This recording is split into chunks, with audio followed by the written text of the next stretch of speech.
Bisa kita beralih ke top gainers karena di tengah pelemahan indeks tentu ada saja saham-saham yang mengalami penguatan ya. Dan yang Mmm, menguat adalah saham yang kemarin naik signifikan 34% dan sudah kita bahas juga tadi adalah Aisyah. Aisyah melanjutkan iya penguatan hampir 10% pada pagi hari ini Ibu Raisa dan sudah berada di atas posisi 200 tepatnya di 202. Mungkin pemirsa juga mencermati top gainers hari ini. Eh, Kira-kira meskipun Anda tadi tidak terlalu merekomendasikannya karena Anda melihat fundamentalnya masih kurang oke dan Anda katakan ini hanya euforia setelah pembukaan perdagangan setelah disuspend 2 tahun lebih untuk Aisyah ya. Targetnya iya. berapa selanjutnya menurut Anda di tengah euforia ini Ibu Raisa? Ya mungkin kalau kita lihat ya untuk, Aisyah sendiri, setelah sempat ditutup, suspend 2 tahun, ini untuk level tertinggi hari ini untuk perdagangan ini day range itu di level 214. Artinya tadi sempat, dengan kondisi yang cukup volatile ini, Aisyah pergerakan di level 188 dan menguat tertinggi di level 214.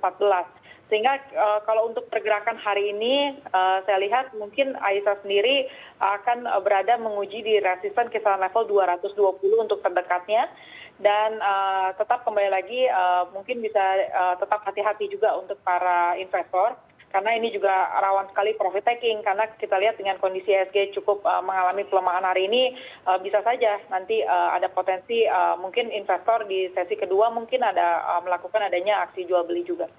Baik, kita harus tetap berhati-hati di emiten Aisyah ya dengan target-target yang sudah disampaikan oleh Ibu Raisa. Tadi mungkin lebih cocok memang bagi yang sudah memiliki Bu ya, kalau baru yang mau Betul. masuk telat untuk Aisyah ya.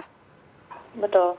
Baik, Ibu, kalau berbicara mengenai ekonomi Indonesia yang katanya resesi sudah di depan mata, kita akan menantikan pertumbuhan ekonomi, data pertumbuhan ekonomi berikutnya ini, Anda menanggapinya seperti apa, Bu?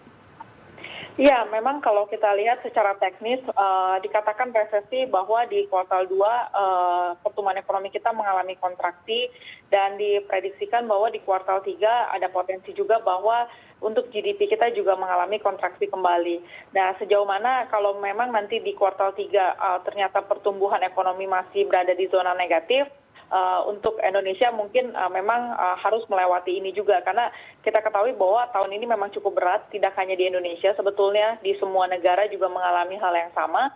Tapi untuk ke depan kita lihat di 2021 sejauh, penanganan, corona pandemi ini bisa, membaik dan juga vaksin sudah ditemukan dan lain sebagainya dan back to normal activity, kita expect bahwa GDP Indonesia akan berada di, range kembali di level 4 hingga 5% harapannya. Dan, semoga untuk, pertumbuhan ekonomi di kuartal 3 juga walaupun banyak yang memperkirakan, berada di zona negatif, harapannya juga akan lebih baik dibandingkan ekspektasi sebelumnya. Baik, jadi seandainya laporan mengenai pertumbuhan ekonomi Indonesia di kuartal ketiga nantinya negatif lagi, artinya kan memang kita menjadi resesi karena sesuai pengertiannya sendiri resesi adalah pertumbuhan ekonomi yang berlangsung berturut-turut selama 2 kuartal begitu ya. Kalau negatif Betul. lagi sebenarnya tidak terlalu harus dikhawatirkan atau gimana Bu?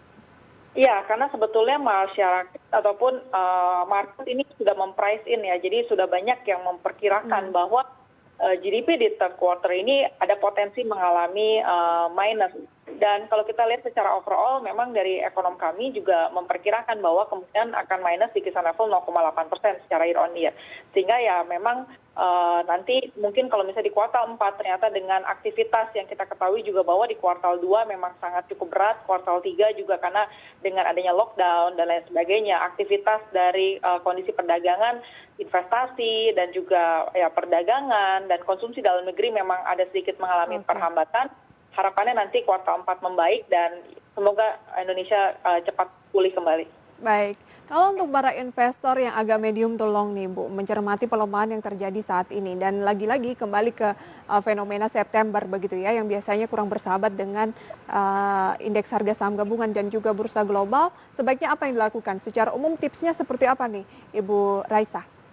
Ya, untuk kondisi di mana bahwa, kita ketahui juga bahwa dari sektor perbankan misalnya, yang mana kita lihat dengan kondisi bahwa di bulan Maret kita tahu juga bahwa indeks, cukup volatile seperti roller coaster, tapi, ke depan di bulan-bulan selanjutnya justru indeks, harga saham gabungan kita juga bergerak stabil dan banyak orang yang, merasa bahwa, ketinggalan momen. Nah, dengan momen opportunity bahwa hari ini IHSG melemah, justru mungkin bisa dimanfaatkan juga oleh para investor yang mungkin baru mau masuk untuk cicil beli step by step, atau kita ada kenal adanya satu strategi yakni dollar cost averaging.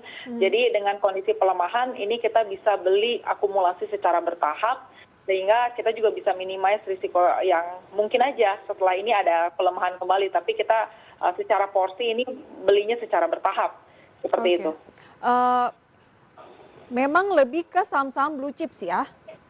Ya, Bagaimana dengan saham-saham yang kita lihat gampang sekali arah begitu ya, terkena sentimen sedikit, kemudian langsung arah, atau emiten-emiten second dan third liner begitu. Ada strategi khusus tidak dari Cipta Dana Sekuritas? ya, kalau kami melihat bahwa dengan kondisi bahwa di 2020 ini banyak sekali ketidakpastian, kita lebih menyarankan, merekomendasikan bahwa lebih baik para investor lebih memperhatikan saham-saham yang memang terkategori blue chip ataupun masuk di indeks ALKI 45. Karena kita ketahui bahwa tidak hanya pandemi corona, kita lihat juga tensi US-China, komoditi yang memang harga oil juga sempat mengalami pelemahan. Memang masih banyak ketidakpastian baik dari global yang justru ini merupakan faktor eksternal, bukan faktor internal. Sehingga ya kita lebih, strategi dari kami lebih menyarankan untuk saham-saham blue chip dan LQ45, karena kembali lagi tapi balik ke karakter para investor juga, apakah bersedia untuk high risk high return, karena dengan return yang didapatkan tentu tahu juga bahwa risikonya juga cukup tinggi ataupun cukup besar jika membeli saham-saham yang memang bukan di first liner ataupun di third liner. Ibu Raisa, berapa support dan resisten IHSG mungkin jangka menengah? Untuk jangka menengah, kita lihat untuk IHSG akan menguji support di level 5.100 dan juga untuk resisten di level 5.380. 5.380. Baik Ibu Raisa, terima kasih banyak untuk sharing informasi dan juga rekomendasinya pada pagi hari ini. Sukses selalu dan salam sehat untuk Ibu Raisa dan rekan-rekan Cipta Dana Sekuritas. Ya, terima kasih Mbak Frisa.